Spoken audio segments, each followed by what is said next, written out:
everybody. It's me again. Nice to see all of you. Ready to explore Advanced Windows Defense. It was with a C. You know, I'm Australian. That's why the spelling was different. My friends come and warn me straight away. Just to make it clear, it wasn't a spell mistake. Anyway, so today we are going to talk about Windows and how, what we're doing to make Windows more secure. For the ones they don't know me, my name is Erdal Ozkaya. I work for Microsoft as a cybersecurity architect. I'm part of the global cybersecurity practice. I think I met with most of you. I wrote lots of certification courses, done lots of study on the field. Hopefully, I'm going to be able to share some stuff with you today. So, ready to start? All right, you know what? I want to start with you. So, I want you to be honest. Who never downloaded cracked software before? Hands. Never? An e-book? Beautiful, you know, all of us, we hate them. The question here is, which I always ask, why are the hackers giving this us for free? I mean, why they spend their time to give you a piece of software which costs lots of money for free? Did you ever thought about it? So, I'm pretty sure you all think your computer is safe, right? Do you know exactly what is running your computer? When did you done a proper checkup on your own system? Forget about your company's one. Security starts with you. If you are not secure, the rest is going to be, it's like domino effect. Anybody wants to answer? Sorry, I'm usually talking to you guys, interactive. For the ones that are watching the session live, sorry, but you can write via Twitter. You know, this session is recorded and broadcasted right now. Nobody wants to say anything? Okay. So, most of you, you don't know. Again, this has nothing to do with today's session, but I want to give you a message before even I start. If you don't have a secure computer, don't expect anybody else to have it. For the persons that have kids, who is restricting their access? Like, whose kid doesn't have any admin access? Can I see hands? You know, 50-50, and that's what I notice a lot. Or, can I see the administrators? Hands up. I want you to be honest. Who thinks you have more rights than you're supposed to have? Many, many hands. And for the ones who's listening to the session, I believe the same thing applies to you. You know, I travel a lot. Probably you notice from my accent, I make this joke all the time, but I love it because I hate to read it in the feedback saying, hey, this guy has an accent. But seriously, not my fault. For the repeat, I apologize. Turkish parents, born in Germany, living in Australia, now moved to Dubai. This is what's coming out. So, sorry. But as I say always, if you can understand me, that's good because this is the encryption key which is inbuilt. All right, another question. Who do you think you will win? A security policy with your firewall, encryptions, all the policies, or a human error? Windows 10. Yesterday we had a session, you missed it out, and during the session, my co-presenter forgot to press the apply button. And that's why pass the hash was still working. So he was like, if you don't, I saw it in Twitter, someone texted someone saying, hey, that's what happened, why we couldn't stop pass the hash. Because we assume we are secure. We assume we're doing the right things without cross-checking. So let's do some context. I think it's obvious what I'm going to talk about today. So, modern cybersecurity. I'm pretty sure you hear this a lot. There is two types of big companies. One, they know they've been hacked. Two, they don't. If you don't believe me, check the news. I mean, yesterday in my session, I had this as well. There was more than 100,000 incidents just this year. We are just in September, right? I mean, in Dubai, it's always summer. That's why I don't know. So cybercrime, if you look at it, every day there is something in the news. Even yesterday, right, for my American friends. They were blaming each other for some cybersecurity issues. So it's not just Microsoft, Cisco, Apple, Linux, it's everybody's issue. So one more question. Who thinks, I mean, I know you all do, but who thinks there is a person in the world who has nothing to do with computers? Like your grandma, for example. If she has an ID, if she had a business, then, or he, then somehow you are part of a computing system. Or if you have a bank account. So, cybersecurity. I visit so many companies. Now as Microsoft. I just joined Microsoft 9 months ago. And I meet always the IT guys, if not the CIO. I said, where's the CEO? He's too busy. Really? Like, I'm pretty sure. I want to ask you a question. Who thinks you have enough budget to cybersecurity or security? Enough budget? Who thinks? Who don't? Nearly all hands are up. I always ask this to the question when I meet the CEO. What's your budget? No budget. Security is our top priority, but we don't have much money. We are too busy buying new iPhones. Then I said, okay, think about the newspaper, New York Times. Your business name on top of it, saying hacked. Of course, straight away they say, oh, I hope not. So what are you doing not to be in that newspaper, like the others a few minutes ago? Or how much would you pay to recover the damage? You see the numbers there. To be honest, I don't want to talk about numbers. You see I took it from a cost of cybercrime study. You see the cost for the industries. It's huge. So, usually a cybersecurity talk always starts with script kiddies, right? Little kids, they think they are hackers. They think they know how to bring you down, sir. Yes, you, to the front. Little, they're like flies, I call them. Little, but if they're in your soup, you don't want to eat the soup. Then we have organized crime. Organized crime, you have, a couple of groups coming together, calling themselves something like Anonymous or something else. But now, we have nations. Nation-supported hacks. You saw in the debate, if you watched it, one of them is going to be the American president, and they were talking about cybersecurity issues, right, Bill? And there was a debate about it. So someone was blaming a country, the other one was blaming another country. But it's true. Countries, they have their own cyber armies. It's not about weapons anymore.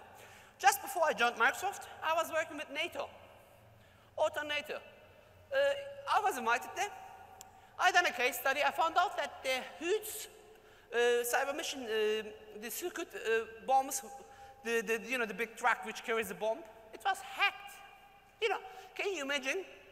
A terrorist is coming, you're pressing the button to bring the bomb down, but it's not flying because someone else is in control. So it's not just your identity anymore. Hey, Raymond, hello. I think we started the session a bit before. Is he not late? Hello, come in. I'm here. Let me start from the beginning so he missed out. I forgot to drink. All right, attack vectors. For the ones that came to my session yesterday, it's the same. They are categorized. They are in some limits. I'm pretty sure you all understand it. Anybody doesn't know what any of this means?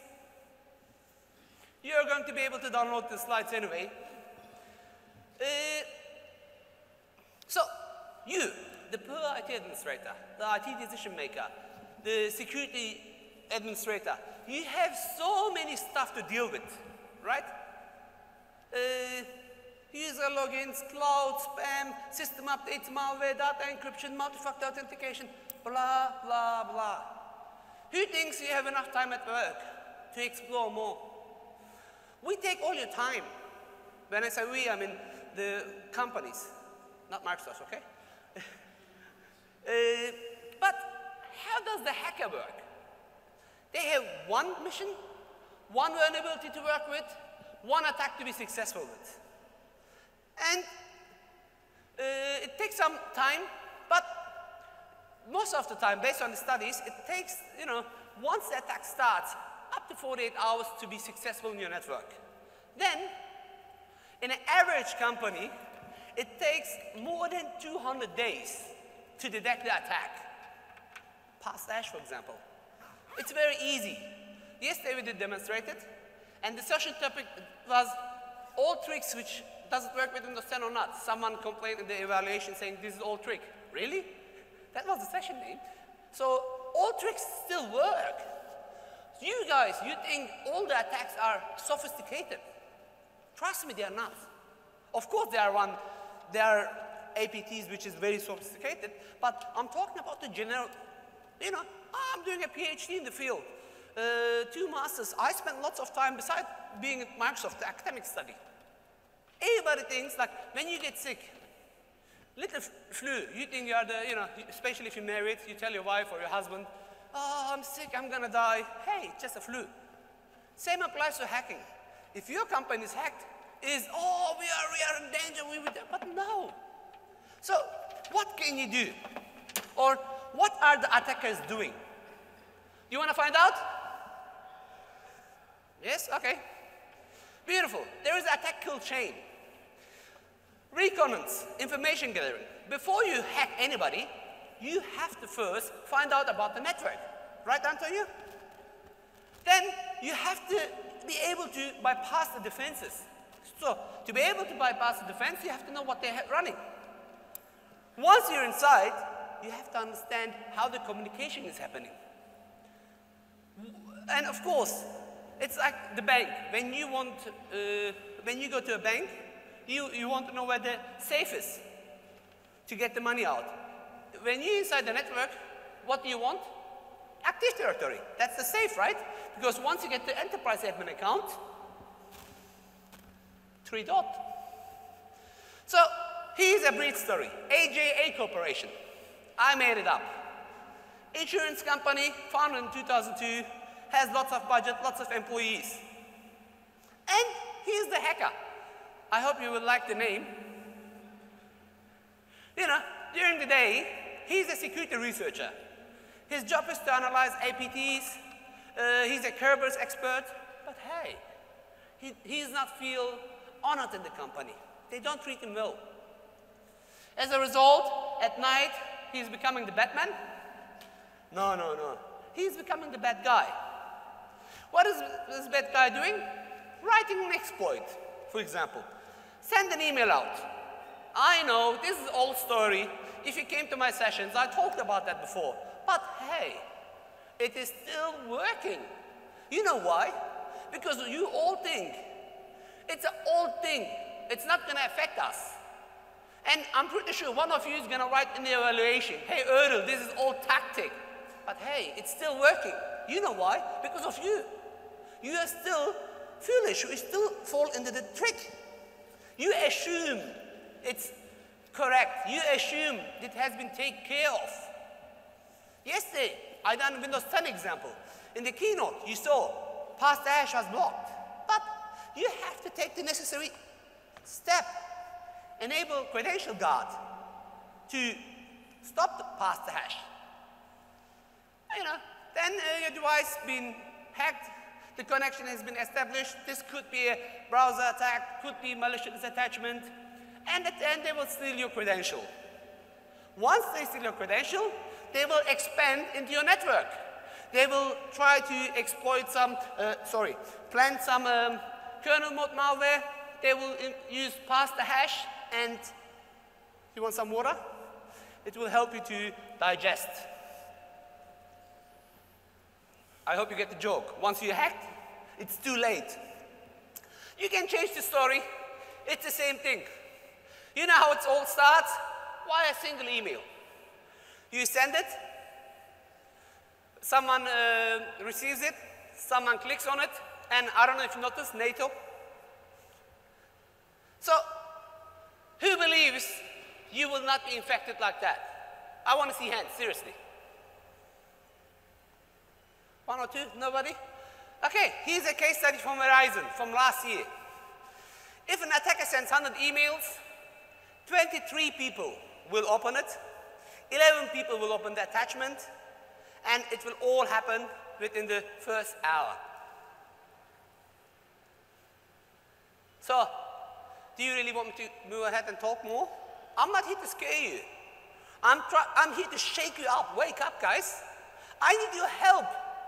I had a mission. I mean, if you came to my sessions at Ignite, yes, the funny-speaking German, Turkish, Australian, Dubaian guy, I'm confused as well now, is telling this story again and again. It's like you give advice to a young child.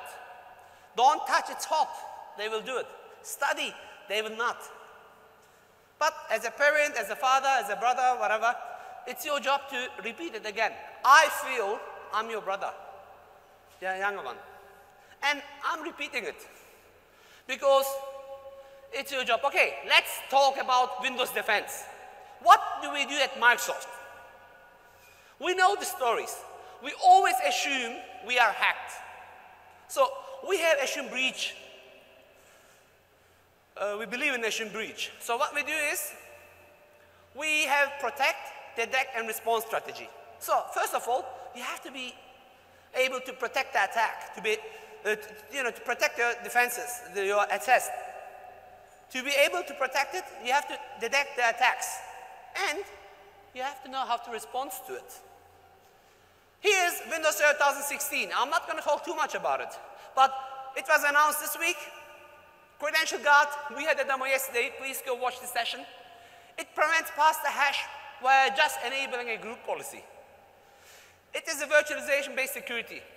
We have remote Credential Guard. Again, it works with Credential Guard. It's there to protect your RDP sessions.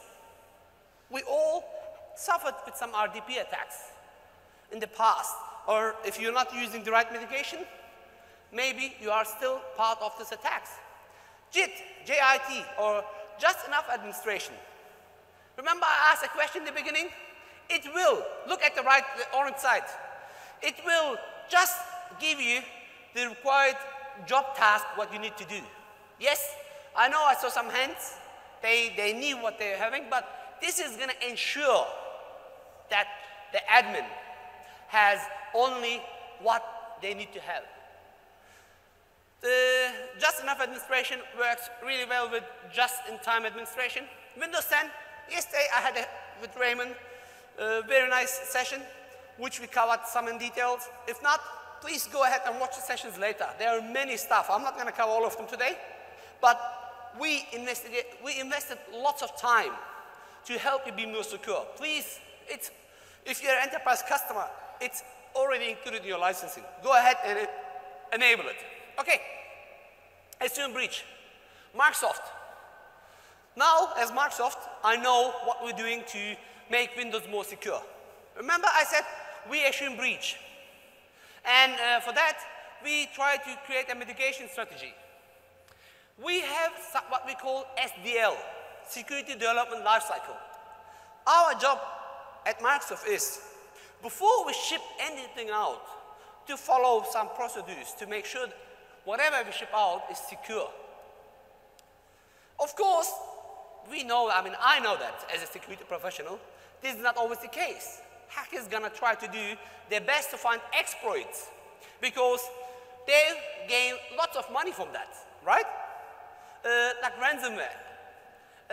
Anybody doesn't know anybody that was not infected with ransomware? I think we all were somehow, a friend called you or your, someone who was infected with ransomware. Anybody doesn't know anybody? Really? Wow. I'm going to come take a photo with you. You're lucky. Nobody calls you, really? Man, I get so many calls. Oh no, please help me. I said, I can buy you a drink, to help you digest.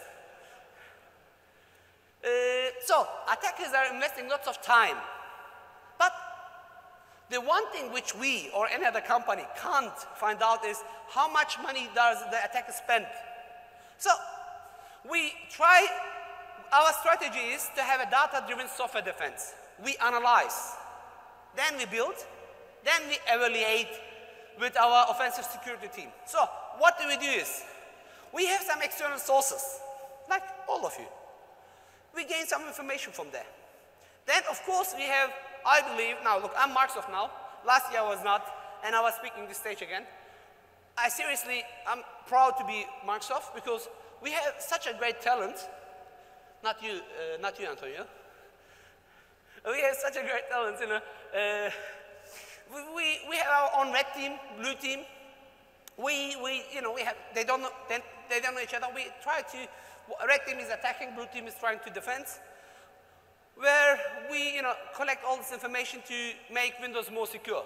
The red team basically works all the time to, even after we ship the product, to find vulnerabilities. And the idea is, of course, to create a real life model protection, 400% protection. So for that, the red team works constantly and they find to launch attacks where we pass this to the blue team to implement it in the Defender APT, which I'm going to talk shortly. All right, now I'm going to do some demos as well, or Raymond is here, Raymond can do it. So you might feel like talking as well. Did you say hi to everybody? Hi, everyone. Okay. So what are the mitigation strategies? First of all, this is really important. Look, demos, I can do all day. I'm pretty sure you read one of my books, one of my certifications, which has lots of hacking inside before I joined Microsoft. But before using the tool, I need you to understand that tool is the second part. First, know the mentality. If you know the mentality, if you understand the attacker's mindset, then you can protect against it. So, at Microsoft, it's our job to try to make the attacks harder. We try to eliminate the class of vulnerabilities. We try to break the exploration tactics. We try to have proper protection strategies. And for that, we spend a lot of time to make the vulnerabilities more expensive. Why? Currently, it's really cheap to find vulnerabilities. You can just go to exploit/db.com, for example. There are lots of vulnerabilities. Get software called Metasploit, copy, paste, launch attack. Seriously, that easy. Okay, you have to know what you're doing, that's different, but we're trying to make this harder. We're working closely to find what is causing vulnerabilities, and we're working very hard to minimize the effects. So, that's the most important slide. Even with you or with us, we are in the same boat. You are our customers, and it's our job to work with you as Microsoft to make you more secure. We try to rapidly respond to attacks. Why? Because we want you to rapidly protect and update it constantly. But I want to ask one more question. I keep asking the question, who does implement critical updates within the first 24 hours for their server environment, for example? I want to see hands. Okay, forget about servers. Your own personal computer. There's not Microsoft guys, you put your hands down. I want to see hands. Who is updating their computers regularly? When I say regularly, first 24 hours, hands up please. 48, 72, 1 month, I want to see hands. 1 month. Do you see the hands? All what I need to do is, before I buy Brian's book, I go and implement an attack. I got 1 month time frame to launch my attack. All right, security is more than just a code that we write. I mean, we work with Intel, we work with Adobe Flash, Adobe, and probably you saw it in the keynote. Satya announced that Adobe is moving to the cloud as well. So we measuring the impact of our strategy to make you more secure. Okay, now I want Raymond to speak a little bit because he's standing here. You came late. Pass the hash. Pass the hash. You know Raymond, right? Raymond, who are you quickly? Okay, I'm Raymond Convalius. I'm an architect from the Netherlands, and I've been presenting with Erdal for the past few years at TechEd and Ignite, and I'm happy to be back. Well, pass the hash, probably the best known attack of the latest years. We've seen numerous demos of how easy it is to use a tool, probably Mimicots, to steal the credentials, and we've even saw it in the keynote session last Monday, that the lady just demoed Mimicots. And Johnson, our VP. Yeah. To just show how easy it is to steal your credentials or steal credentials from a certain PC to do the hack.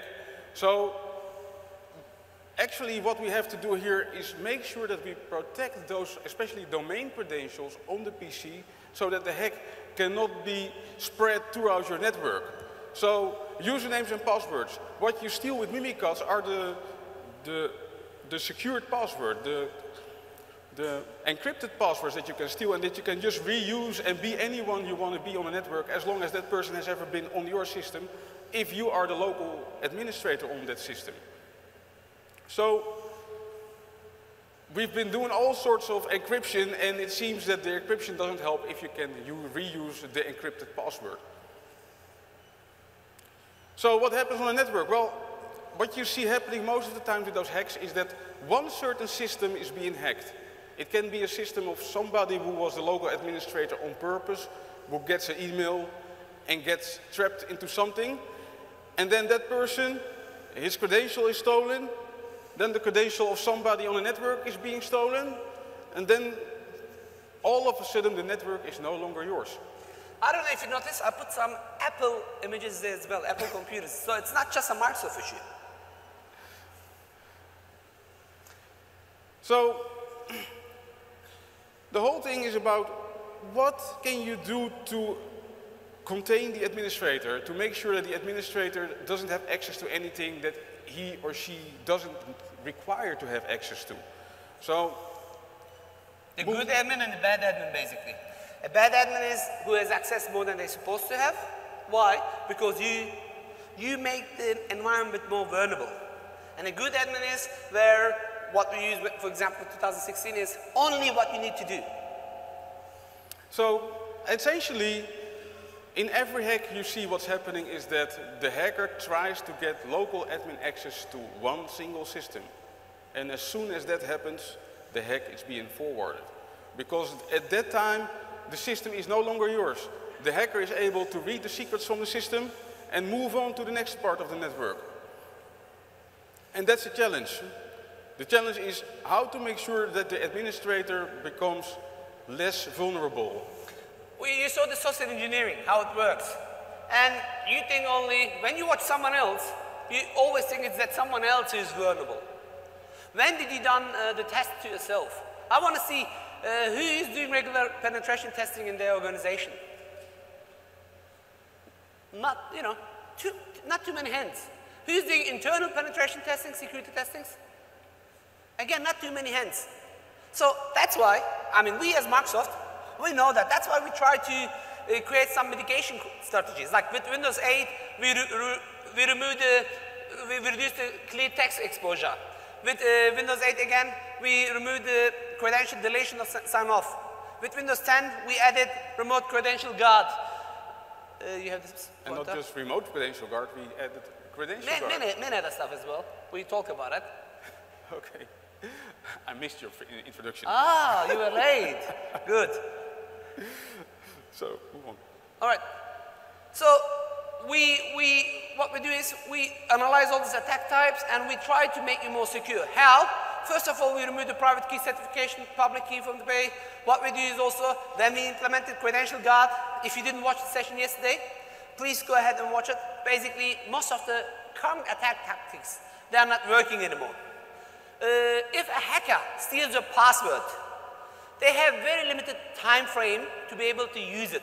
Even if they use it, they're not going to be able to move to your domain controller because we, for example, recommend POW. Did anybody hear POW? Privileged Access Workstation? It's a TechNet. Please go ahead and read it. It's basically now the idea of pull is, we have multiple stuff on our computer. If your credential has been stolen, someone can use lateral movement inside the network to move to the next stage. With pull, which we use also internally, we have dedicated machines which only connects, for example, to DCs. Only and only. No internet, nothing. This will also minimize the attack surface. So I highly recommend it. Please go ahead and read it. So let's do some demonstrations. I don't want to get people sleep here. Raymond, what did you prepare for us? So yesterday I showed how Mimikatz is being used on the system. But Mimikatz, well, the tool is actually called by every antivirus engine today. So it's kind of hard to just introduce that as an ordinary user and start hacking a system. Now what those users now do most of the time is they use something else. What do they require? They require access to the process that has all those secrets in there. And what's that process named? It's named LSASS. And what's the easiest way to get it dumped? Well, there is a tool for that. And it's from sysinternals, made by our friend, Mark Rusinovic. So what do those users currently do? They get process dump from somewhere, proc dump. And proc dump is not a tool that is called by any antivirus because it's a completely legitimate troubleshooting tool. And if you use proc dump, it's as easy as this.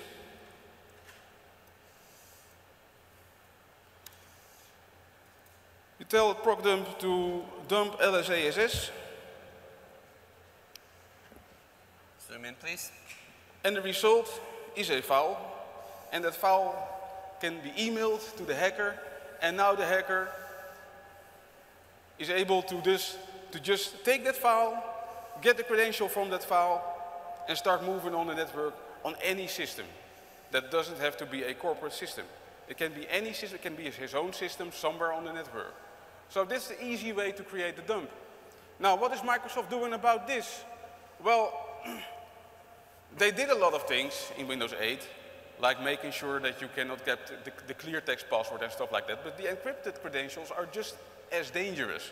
So the real answer came in Windows 10 with Credential Guard. And Credential Guard, what it actually does, it uses virtualization-based security. So it creates this extra virtual machine on your system, and those virtual machine runs the replacement for LS, well, actually it's an addition to LSASS, LSA ISO, and that process will contain all domain credentials of those users logged onto your system. So what you should do on Windows 10 is make sure that you enable Credential Guard.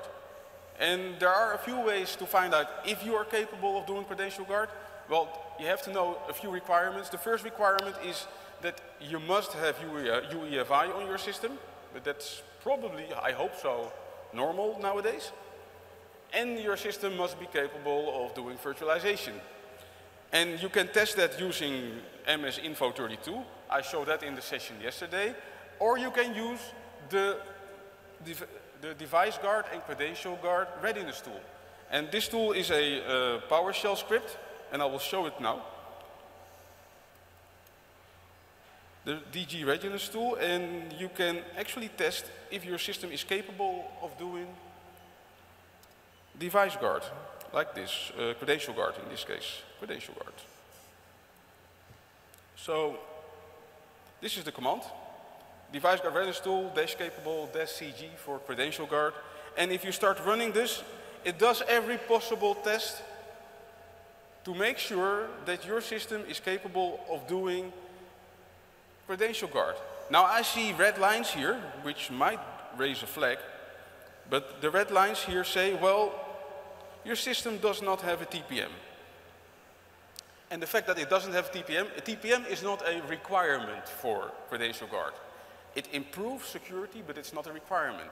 And in the end, you see there is a little bit more that's absent from this system. There is no TPM, there is no MOR, which is a built-in security feature in your CPU, and there is no SMM mitigation, which is a security feature of the UEFI. Still, I am now able to enable Credential Guard. And with Credential Guard enabled, I'm secure. So to enable Credential Guard, I can do two things. I can use this tool, but I have tried this and it didn't work for me. Or I can just use group policy and enable Hyper-V. And that's what I will do now. So first I will enable Hyper-V.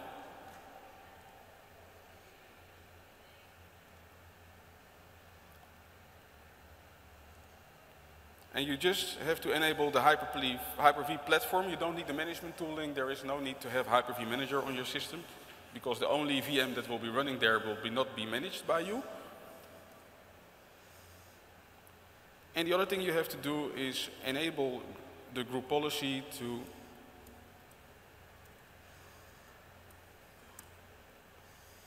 configure Credential Guard. And that is what you do here. System, Device Guard, turn on virtualization-based security. So if you enable this feature, and press apply. For the ones who haven't been here, who were here yesterday, I forgot to press OK and then the things didn't work.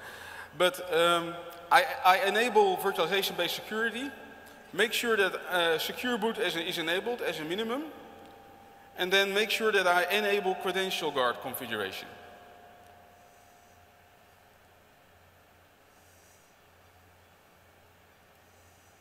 And doing this, I can restart the system, and when it comes back up,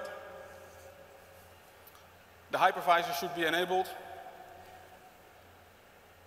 and I have a process named LSA ISO, and LSA ISO is running in a separate VM. Well, running in a separate VM means that only authorized processes are able to communicate with LSA ISO. So if I try to use process dump, for instance, to get the contents of LSA ISO, I will just be denied access, because this is not a process that is allowed to communicate with LSA ISO. Let's see what happens if my system is fully configured. Takes a few more seconds.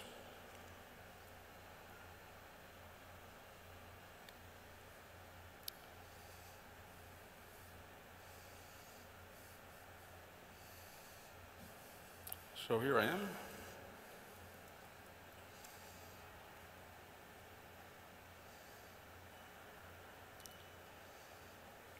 Now the first thing I can do is check if turning on Credential Guard actually worked. I can use MS-Info32 for that. And if you look here, it will tell you that Credential Guard is running and that the service is actually there. This also means that if I now try to use process dump, I can still dump LSASS, because LSASS is still there in the kernel, but it only contains the credential of the locally logged on users. The domain user credentials are in LSA ISO. So if I try to use that,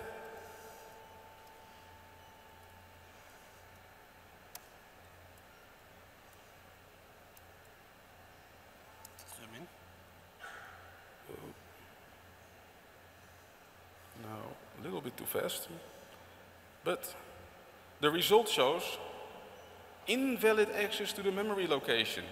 So I know there is a process named LSA ISO, but I cannot access it, and I cannot dump its contents, and I cannot take it away to anywhere else to steal the credentials that are on this system.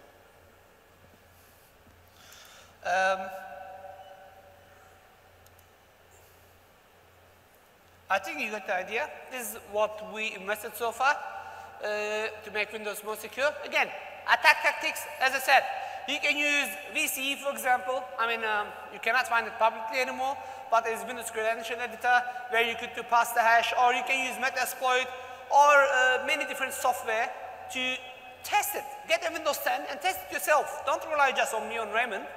You will see that the mitigation finally works. All right, how can we protect the operating system? Windows has so many new stuff. Windows Defender, we spoke yesterday, Control 4 Guard, we spoke yesterday, preschool, and watch that session. But device guard, what is this device guard? I mean, when it was announced, I wasn't at Microsoft, and I was really very excited to hear about it. It basically locks down your PC, and it only allows you to run trusted binaries. It's the opposite what you do usually. Usually you have a blacklist. Everything which is not in blacklist was automatically trusted. Remember? But things has changed. We're taking things more serious now. And knowing there is hundreds and thousands new malwares, APTs created every single day, this will help you to be more secure because this malware is not going to be able to run anymore. It's going to protect the kernel against all latest vulnerabilities and attack vectors. And we have a code integrity policy which can be signed to protect against many different malicious code. And you as administrator are going to be more secure. Like device guards, it's going to take like 15 to 20 minutes to set it up. We created a video, to be very honest, but I want Raymond quickly to show you what to do. We have a full session about that, but I want you who's here to see how device guard can help you to be more secure. Raymond, can you please go through? Yes. So device guard is actually a mixture of hardware and software. You go there, fix that. Hardware and software, as it leverages the fact that your hardware is capable of doing virtualization-based security, that your hardware is capable of using UEFI, and it uses a code integrity as we've known from all those mobile platforms. So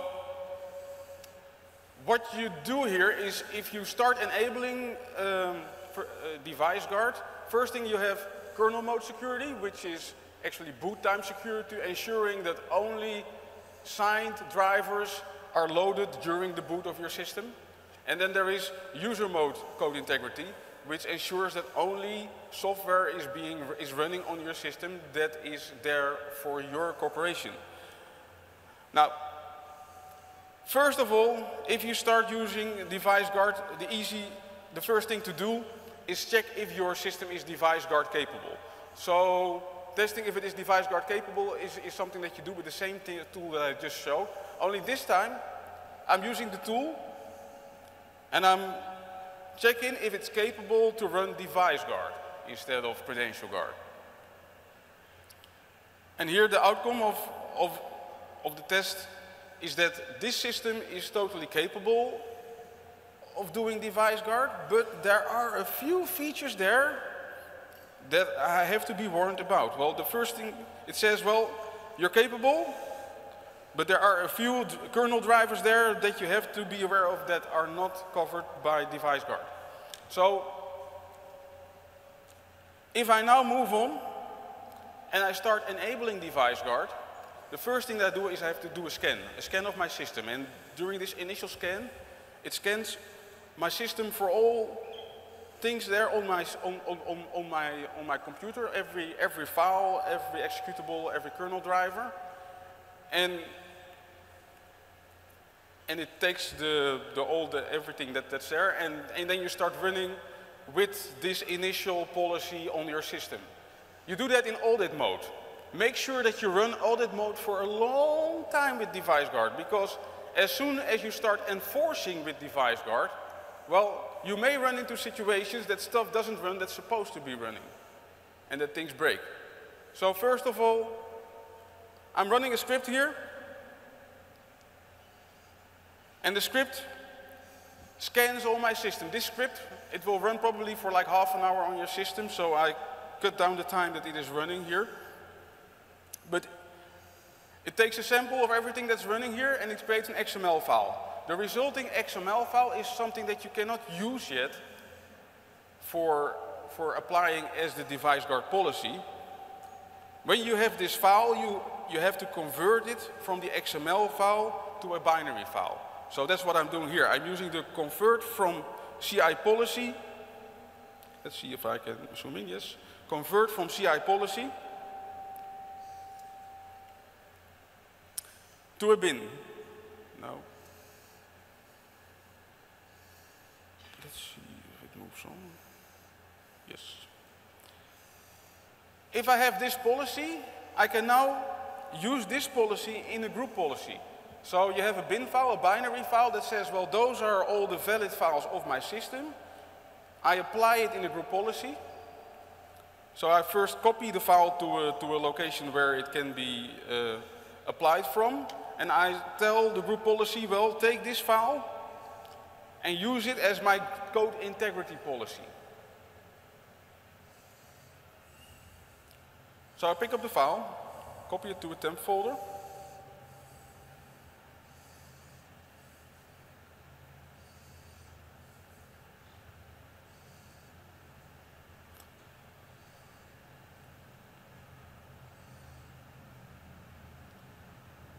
So I put it in my local temp folder here.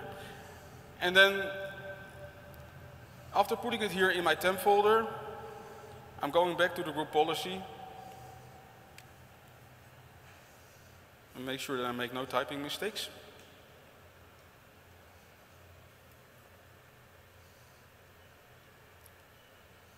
And I say in group policy, well, in this temp folder, there is my device guard policy binary file.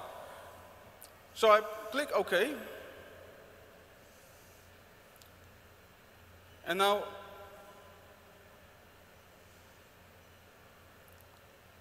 I just reboot my system. And now the code integrity policy will be applied to my system. So I reboot my system, I log on back again, and now I can check if the policy has been applied. I can use MS-Info32 just the way I did it with Credential Guard. And MS-Info32, which I will be starting shortly.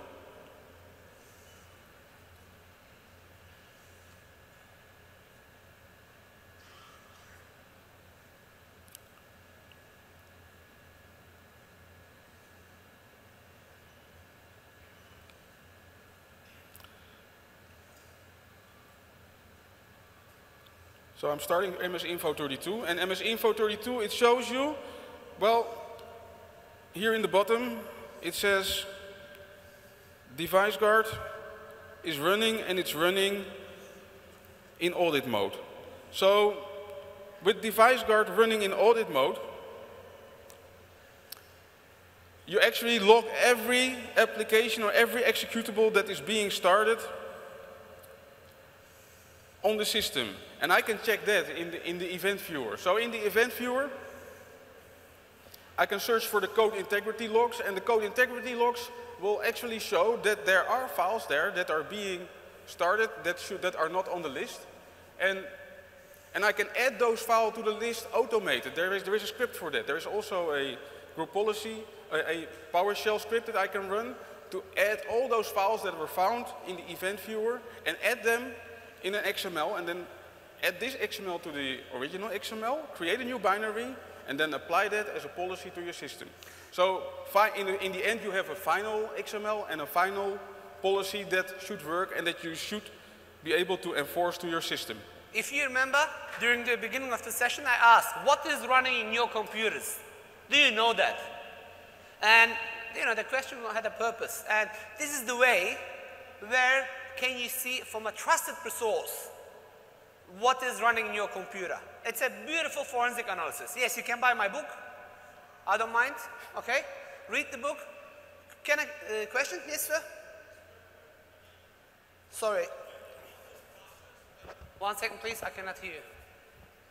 So, I love the process that you just specified. My question is, every time you do a Windows update, am I going to have to create a new master image of all the files that are supposed to be running? That could be painful. I have to do that Windows update every day.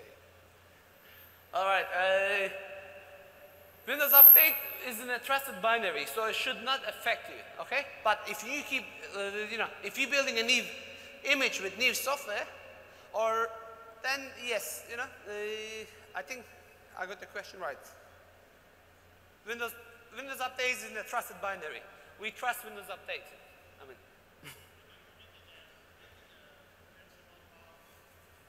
You're making an XML and a binary list of all the files. I mean, Windows Update is going to change some of those files potentially, right? Which means I have to rerun that whole process again every time I do an update. But what? Can you repeat the question?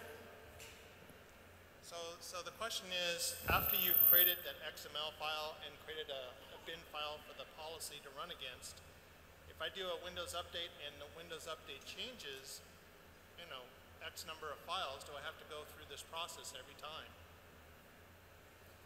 No, because what happens is, you know, in this case, you have to find out what you're after. Are you after to check the Windows updates files, which is, you know, it's trusted source, or you are suspicious of something? You know, the idea of device guard is to not let you run untrusted software. This I can, if you want, I can show you some stuff right after the session as well. Okay? Time.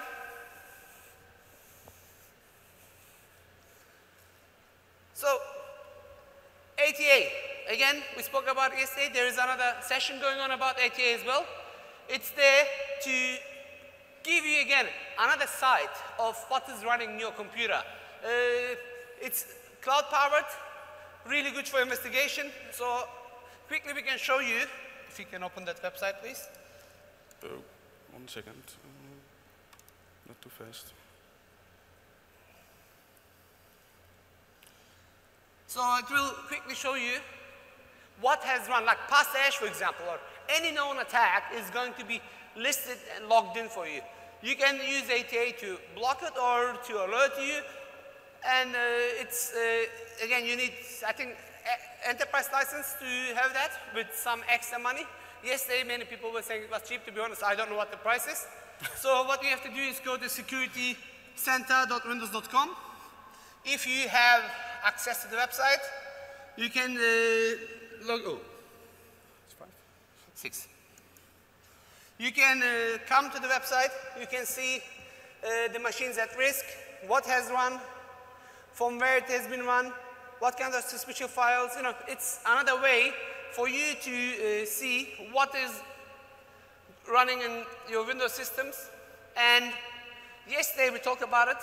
Most of the attacks are these days client-side attacks. You will basically put an extra layer of your client. So most of the security solutions that you have today is either on the network side or in the server side.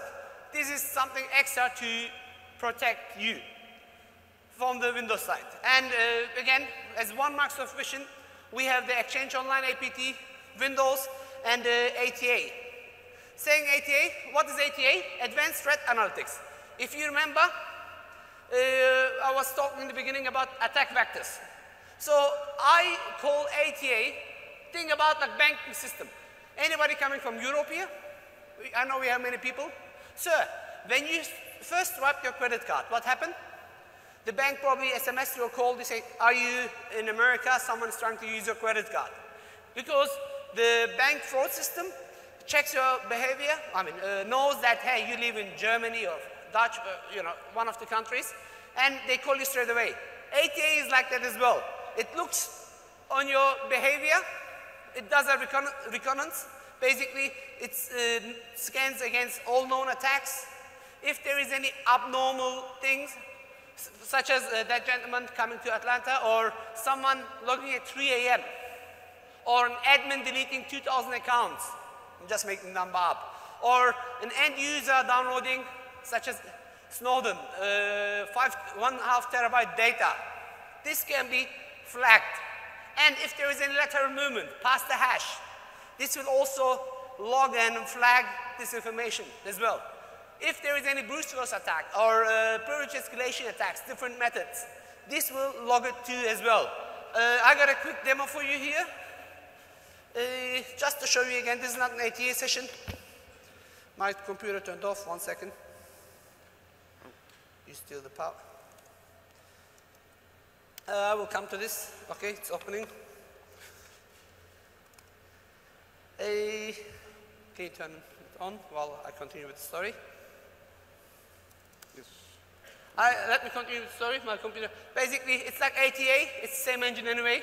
You can log in and see the behavior it's on.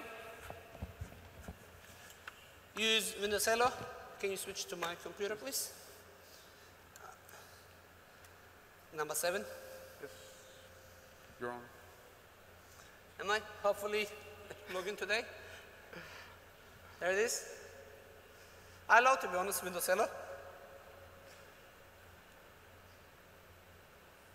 All right. This is my, just, you know, ATA dashboard. It's a demo account. You can see, in this case, someone run a remote execution attempt. Someone tried to do pass the hash. You can always click to see who it is. Let me just log in.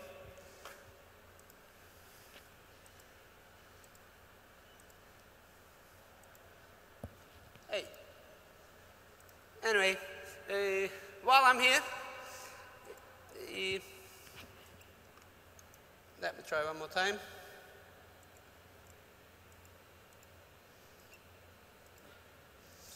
My password, I forgot the password, don't worry. So you saw the idea, right? I'm not doing an ATA demo here. So it logs everything and tells you what's going on in the system as well. So the attack kill chain, remember? Now with ATA, it goes to the next step. Basically, I'm just going to zoom in here, I think. Yes, next slide. I talked about that in the beginning. Here, no, I didn't. That red part here, it's going to be there to help you regarding high privileged lateral movement cycle. Remember, in the beginning, I talked about reconnaissance, this and that. Basically, it's going to take an extra level protection to your admin environments. Can I get the microphone, please? Which one? The microphone. Can we turn on the microphone for me, please? Sound? Sound, please. I think you got the story. Now, I want to take it to the different level. I want to ask you a few questions. I start with my friend, Elias. What is important to you in your life, besides coming to my session? My family. Your family. Sir, what about you? What is important to you? Food. Food? Hey, but you know, food security is also important, right? Man, you smell so beautiful. I'm going to ask you, what is important for you? Life, the universe, everything. Everything. What about you? Fulfillment. Okay, you know, for me, as you said, of course it's my family. Bill, I know, your wife, right? My family is important to me. Besides that, even though you are in the small corner, Mr. Elias, my friends, they're also important to me. Why? Because without friends, life will not be fun. My customers, my ID. I mean, this ID, I done a hacking session years ago, ethical hacking class. We found in Google many Australian IDs. And one of the website, they done a little mistake. They published the database to Google, where you could just find them with a basic Google search. Back then, I wasn't using Bing as well, but you know. Of course, your business, it's also important, right? You don't want to get hacked. Anybody wants to get hacked? Your customers, if you get hacked, your success is between fail or succeed, right? Your orders might be canceled. So your reputation, it also depends on that. Remember, we're talking about advanced defense, and I believe they are all in a chain which affect each other. Your career, you know, that's, I told you, I don't know. Final question. I'm going to continue talking as well, by the way. But now you told me what is important to you. I want to ask you, how safe is your computer?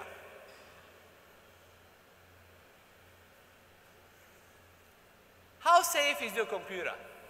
If you can answer this question, you can move to different paths. Look, I'm pretty sure you are going to ask me as well. Okay, it's good what Microsoft is giving you. What else? Like, this is software which I used to use before I joined Microsoft to verify what I'm doing. Because, okay, by the way, I don't know them seriously. I just love what they do. You can just install it in your environment and you can verify. You know, if you don't want to verify it via Microsoft tools, you can just come, run an assessment. To run the assessment, basically, I'm going to show you what to do later. But for example, you can come and click and see how secure your environment is. And it will verify, like this is a Windows 2003, my demo environment. You can just click and see what, what kind of CVE attack was successful, in which port, in which operating system, in which hash. So you can also verify all this stuff with third party as well. So yes, I'm using Microsoft, but feel free to come to, assessments. You can just run a new assessment. I've done it already. Then you can just press in the report and get it out. Again, this is just to verify what you're doing. And the good thing is this is running in Azure. So this whole software is running in Azure to help me verify what I'm doing. You want to add something? Nope. All right. So my final question was, how safe is your computer? And if you came to my sessions before, that's usually how I end my session. But today, I'm not going to end my session with that. I'm going to let you know that we, as Microsoft, we believe we're doing everything to be in a better side, in the security side. We ensure security to enable into your digital transformation through our platform, our unique intelligence, and partnerships. So we're doing with all our power through our different teams to our best to protect you. We have a Cyber Defense Operations Center. I'm pretty sure you saw the videos all around. Forensic guys in the, you see that gentleman. Please reach your Microsoft representative in your company. Ask them to arrange your DCU tour, Digital Crime Unit tour, Digital Crime Unit. You will be amazed. Like, I was lucky, second week of my job in Microsoft. I flew from Dubai to Seattle, and I was lucky enough to explore this. If security is your main concern, see what we're doing to help you to be more secure, besides our products and platforms. Before I take questions, I want to also tell you that Satya committed to security a lot. You watch this session, I'm not going to repeat what he said there, but security is our main priority. And we are doing everything within all our power to help you to be more secure. So, if you have questions, please use the microphones. We have Microsoft at the back. If not, you can come closer. I already received many tweets. Please feel free to tweet. If you tweet, anybody who tweets is going to get some stuff. I will, make sure you follow us so I can send you the license keys. Everybody who tweets, okay? Any questions? Public questions? If not, please come closer. I hope you enjoyed the session. Was it good? Thank you very much. Come on, together, like in the la la la la. So, congratulations, you are all now more secure. So, if you like the session, my name is Erdal, Ozkaya, and Raymond Convalius. If not, my name is Bill. So, please, if you liked it, make sure you evaluate the session, because the guys that didn't like it, they will do. Questions, either from the microphones. If not, come here, please. And no questions. Perfect. I'm taking the microphone off. I'm taking you to the right side here, please. Let's talk. Thank you very much.